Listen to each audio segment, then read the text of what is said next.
My jealous sister tried to ruin my marriage with a fake paternity test. So, I let her humiliate herself and watched her husband serve divorce papers. Minnie and I are a year apart in age. She's 31, and I'm 30. Growing up, my sister would often tell me she was jealous of me and that she didn't like me. It always made me really sad because she was my only sibling, and I loved and admired her deeply. I had always looked up to her and tried to stay close, but she constantly pushed me away. When she was in a good mood, she was an amazing sister, fun, creative, full of life, but whenever we fought, she would say cruel things and sometimes even try to hurt me physically, punching, pushing, or yanking my hair. Our parents would scold her for it, especially since she was older. I tried again and again to show her how much I looked up to her and wanted a close relationship, but she always seemed to hold a grudge against me. Minnie always had a bold and expressive personality. She was passionate about the arts, especially makeup and fashion. She loved experimenting with bold hairstyles and getting tattoos. My mom enrolled me in school early, and eventually Minnie and I ended up in the same grade because my teachers said I had advanced academic abilities. Luckily, we were never placed in the same class. Minnie wasn't happy about it and started viewing me as her rival, mostly because I was stronger in academics. But it wasn't like I was top of the class. I just did my homework and put in a little effort, while Minnie hated schoolwork altogether.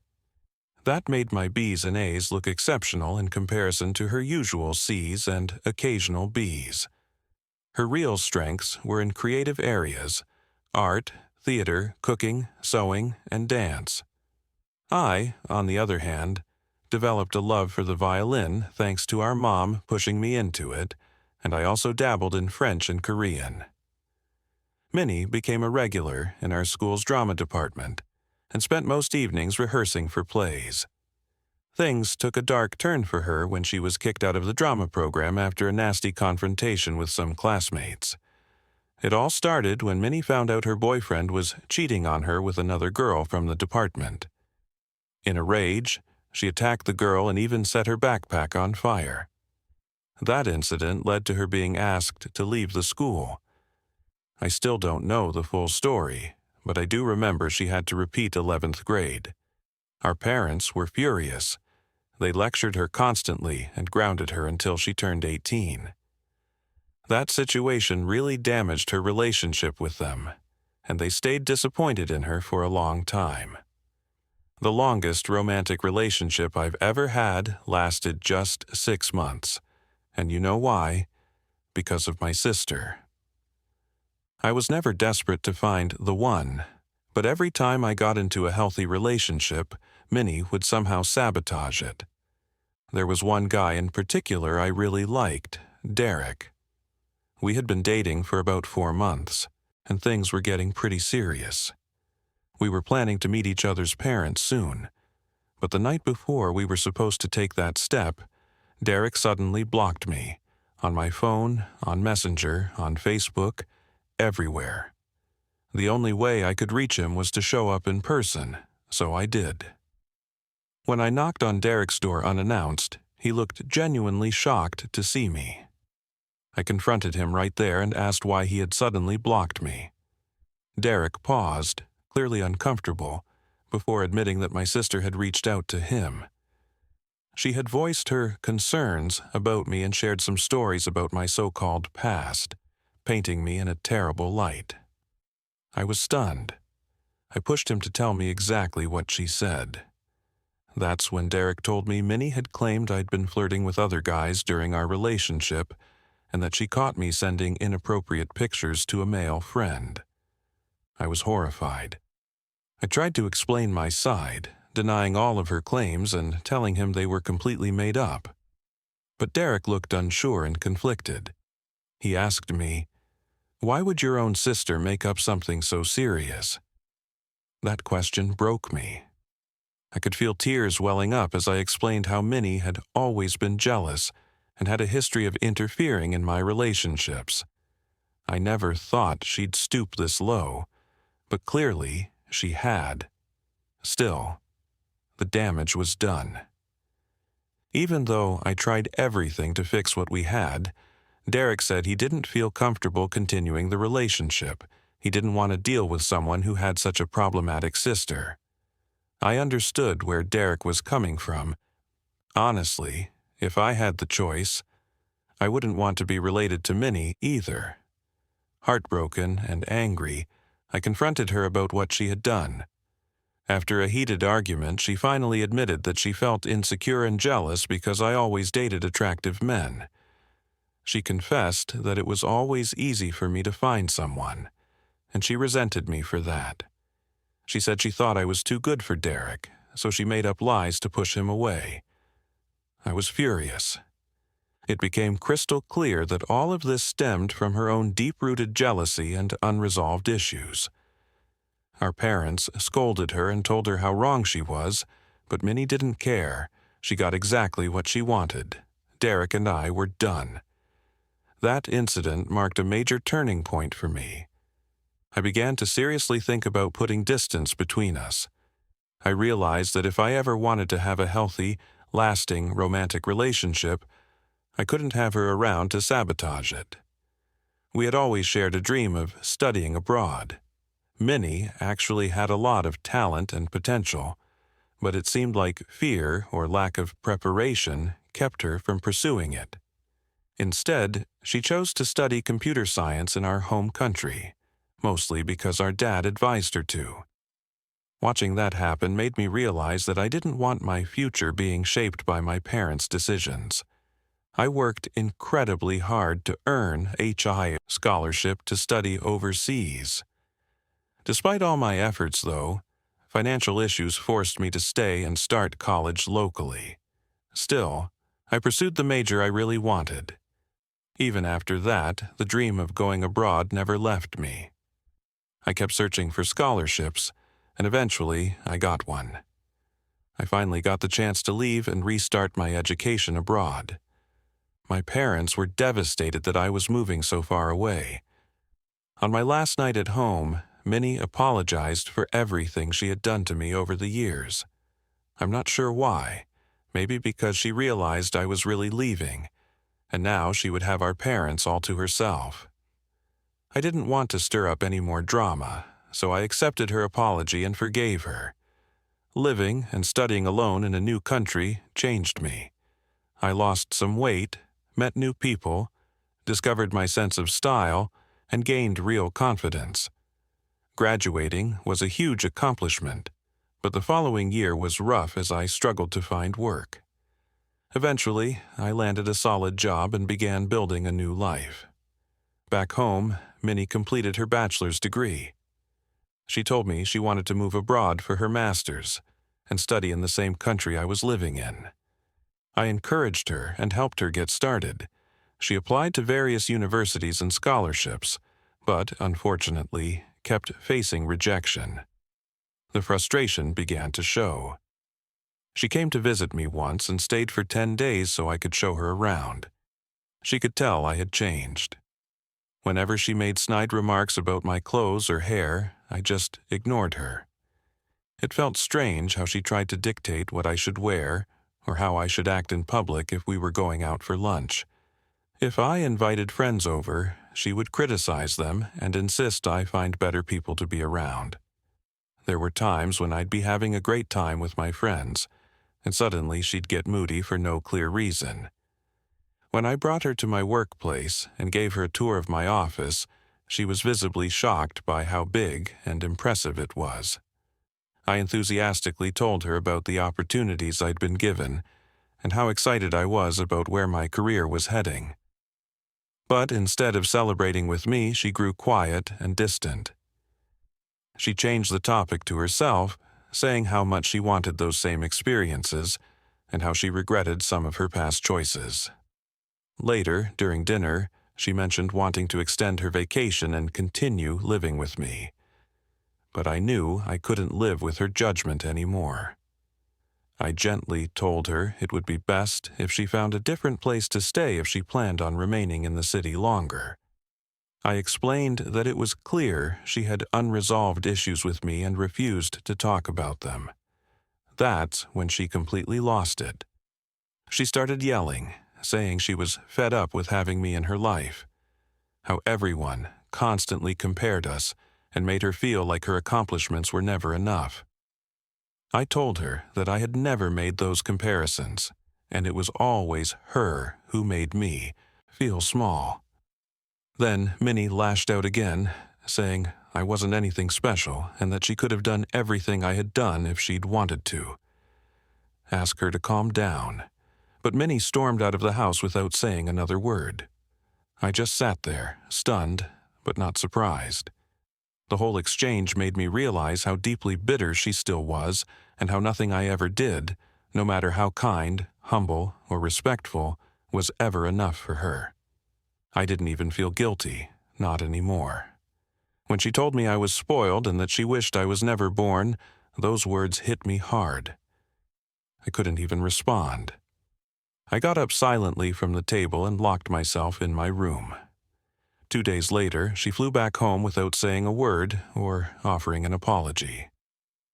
The moment she left, I could finally breathe. There was a strange sense of peace.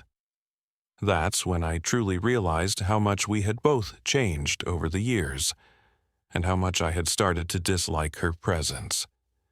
Eventually, I met James, my now husband, who worked in the same industry as I did.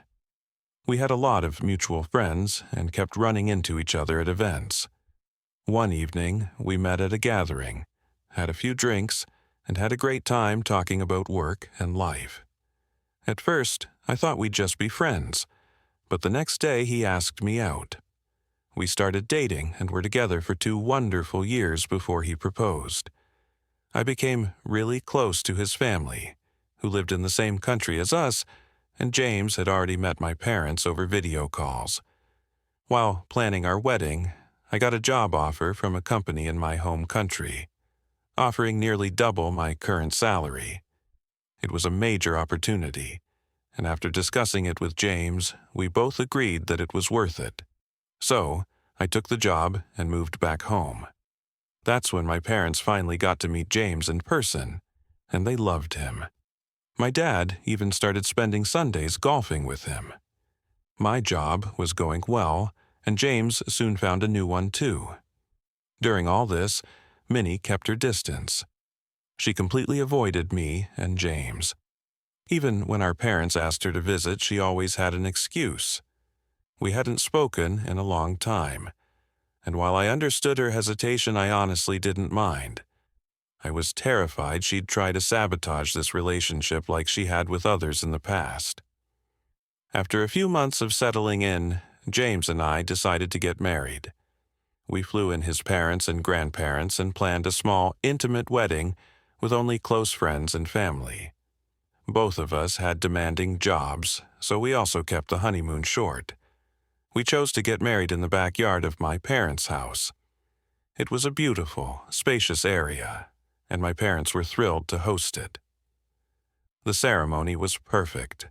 Our families, grandparents, siblings, and friends all gave heartfelt speeches. Everyone danced, laughed, and ate incredible food. The only one missing was Minnie.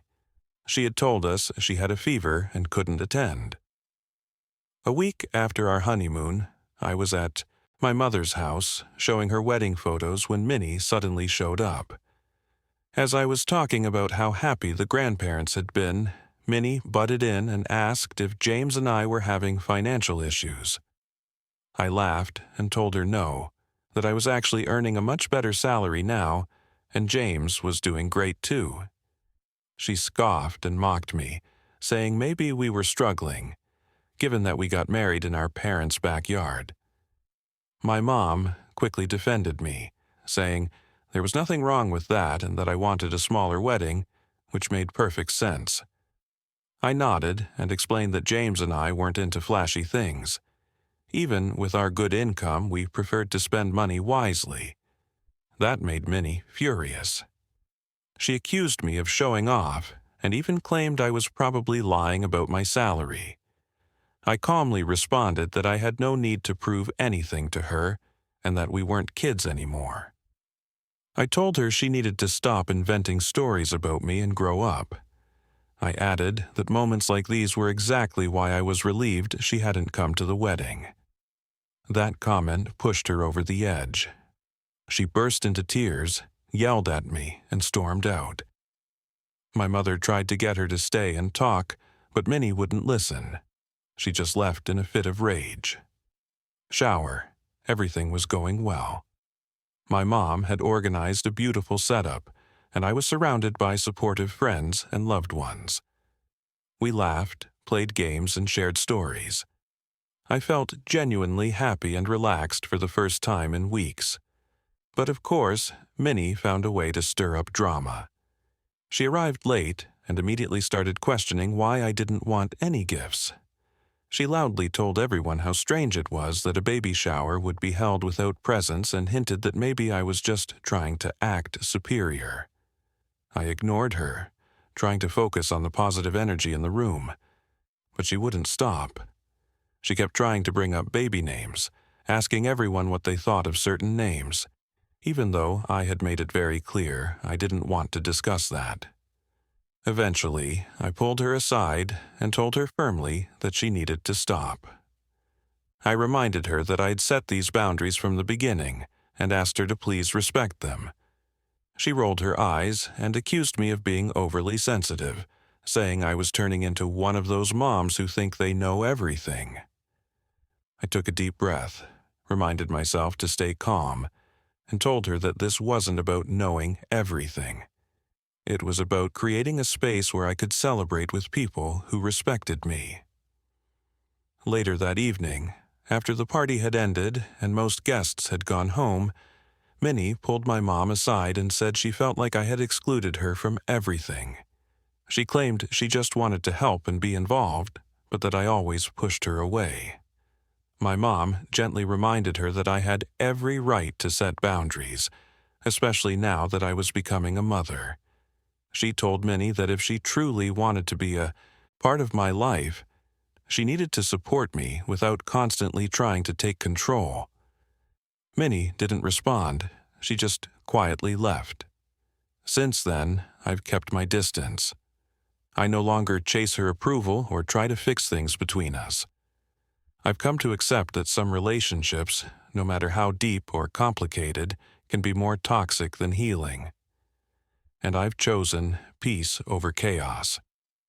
James and I are excited for our next chapter, and I want to raise my child in a home filled with love, calm, and mutual respect, not tension and resentment. As for Minnie, I still wish her well, but I no longer let her pain define my happiness. I was pleasantly surprised to see that my mother had invited only my closest friends to the baby shower, just the way I wanted. There were non-alcoholic drinks for everyone, and the mood was light and cheerful. I was having a wonderful time catching up with old friends when Minnie walked in, wearing a shirt that read, "Godmother-to-be." My eyes widened in shock. There was absolutely no way I would ever consider her as my baby's godmother. It got awkward fast. Minnie kept going around the room telling everyone how she had always dreamed of being a godmother. What bothered me most was that she never even brought it up with me. She just declared it without any conversation or consent. Later in the afternoon, my mother invited my husband, my father, and Larry to join us, since we were about to cut the cake and find out the baby's gender. As James and I sliced into the cake together, we were both overjoyed to discover we were having a baby boy. Tears welled up in my eyes, and my friends all came over to hug me. But then, Minnie suddenly stood up and announced that she had something very important to say. Everyone went quiet and turned toward her with curiosity.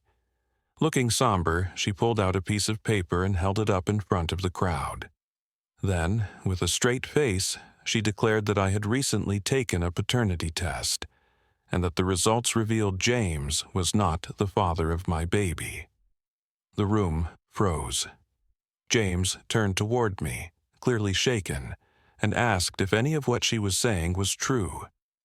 I just stood there in shock, speechless, as all eyes landed on me. I shook my head, then looked at Minnie, demanding an explanation. My mom, without hesitation, grabbed the paper from Minnie's hand and examined it. She immediately pointed out that the mother's name on the document wasn't even mine. That's when Minnie burst out laughing. My friends looked at each other confused, while Minnie, smirking, revealed that she had downloaded a fake paternity test from the internet as part of an elaborate stunt. She said she did it to prove a point, that James was abusive and I was too blind to see it. The entire room was stunned. I asked her if she had completely lost her mind. James had never even raised his voice to me, let alone shown any signs of abuse. But she doubled down, saying that no man would be okay with his partner earning more money and that James must be controlling me behind the scenes. She rambled off a few bizarre, baseless examples and insisted that James's anger at her announcement was proof enough. I snapped. I shouted that the reason James was furious was because she publicly humiliated me and tried to make people believe our baby wasn't his. I told her he wasn't controlling, abusive, or insecure, and that she was clearly projecting her own issues onto my marriage. Minnie's face turned red with embarrassment. I didn't stop there. I let it all out. I told her I was sick of her being jealous of me for my entire life, and how disgusting it was that she would sabotage something as sacred as a baby shower. I told everyone in the room how she had sabotaged my past relationships, lied about me to my exes, and constantly tried to make everything about herself. Minnie stood there humiliated. My mother backed me up, telling her she had gone way too far this time. Out of nowhere, Larry, who had been silent through all of this, stood up. The room was dead quiet as he walked over to Minnie and handed her a folder. The atmosphere shifted instantly from awkward tension to outright shock. Guests began murmuring as Minnie opened the folder. Larry, with a cold tone, told her that their marriage counseling clearly wasn't working. He had realized they were toxic together and had planned to give her divorce papers that evening, but after witnessing her stunt, he couldn't go back home with her. He told her he was done with her drama and walked out of the baby shower. The room was completely still. The guests looked at one another, unsure of what to say or do. Minnie just stood there, silent and stunned, holding the divorce papers in her hand. Her attempt to hijack the baby shower had completely backfired. Instead of humiliating me, she ended up facing the collapse of her own marriage. The joyful celebration had turned into a room thick with silence and disbelief. And the joyous occasion had turned into a somber affair as the weight of everything that had happened began to settle in. I knew then that I was done with the drama. I turned to James and quietly asked him to take me home. He agreed without hesitation. I hugged my mother goodbye, and she assured me she would call later to check in. Minnie tried to approach me, possibly to apologize, but I didn't even look at her. Since that day, my mind has been racing. As you can imagine, everyone was left stunned. I've received countless messages and phone calls from friends and family asking if I'm okay. Some told me that after I left, Minnie broke down crying, and that my parents kicked her out of the house, refusing to hear any more of her nonsense. I can't help but feel a little sorry for her. She's lost me, our parents, and her husband. Still, I also feel a twinge of guilt for yelling at her the way I did. At the time, it felt justified, but I keep wondering, was I in the wrong for calling her out in front of everyone? Especially after she humiliated me with a fake paternity test. First, I want to thank every single one of you who took the time to read and respond to my story. The outpouring of empathy, support, and advice over the past week has been overwhelming. I'm genuinely moved by the kindness and shared experiences that so many of you have offered. This was my first time posting on Reddit, and I did it because I felt like I needed an outside perspective after everything that happened with my sister. Many of you are right. What Minnie did was not only bizarre, but deeply troubling. I agree with the comments suggesting she may need professional help. I also know I need to sit down with my parents and discuss cutting her off permanently. I can't afford to have this kind of chaos around my baby. Hi again. It's been a month since my last update. I had that long overdue conversation with my parents.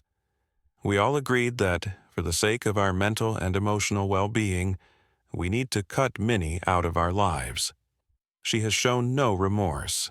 In fact, she's gone around telling people that I overreacted and made a big deal out of what she calls a prank. She even blames me for ruining her marriage by bringing up her past in front of Larry. Surprisingly, Larry reached out to my parents and apologized for how he used to treat Minnie.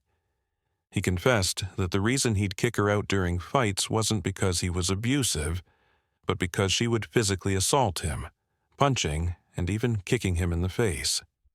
He said he felt unsafe around her. That was a shock to all of us, as we had always assumed he was the problematic one. But then he showed us photos of a broken nose, a black eye. It was horrifying. Honestly, it's lucky he didn't go to the police. Minnie could have ended up in jail. Clearly, their relationship was toxic, and I'm honestly relieved they're divorcing.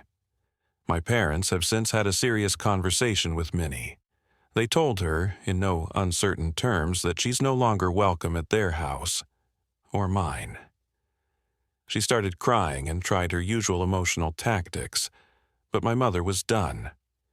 She told Minnie that if she ever came near me or my baby again, they'd file a restraining order. They insisted she see a psychiatrist, but Minnie refused, claiming everyone was being unfair and that they always favored me. Well, I've blocked her everywhere. James has too. We've even installed security cameras around our home, and if she ever shows up, we won't hesitate to call the police. It's been 8 months since my last update, and I'm so happy to share that I've given birth to a beautiful baby boy. We named him Alex. The pregnancy had its difficult moments, but seeing his face for the first time made it all worth it. I can't believe I'm finally a mom. Our home is now filled with the soft cries and sweet giggles of our little one. James and I are learning how to be parents. It's exhausting and exhilarating at the same time, and we're soaking up every second of it. My parents have been by our side every day, helping us through this life-changing transition. James's parents are flying in next month to meet their grandson. As for Minnie, she hasn't contacted us at all. The last I heard, she and Larry finalized their divorce, and she moved to a new city. Maybe she's trying to start over. I do feel a pang of sadness that she's not here to share this milestone with me. But as a mother, my priority now is protecting my child. From chaos, from drama, and from anything that might threaten our peace.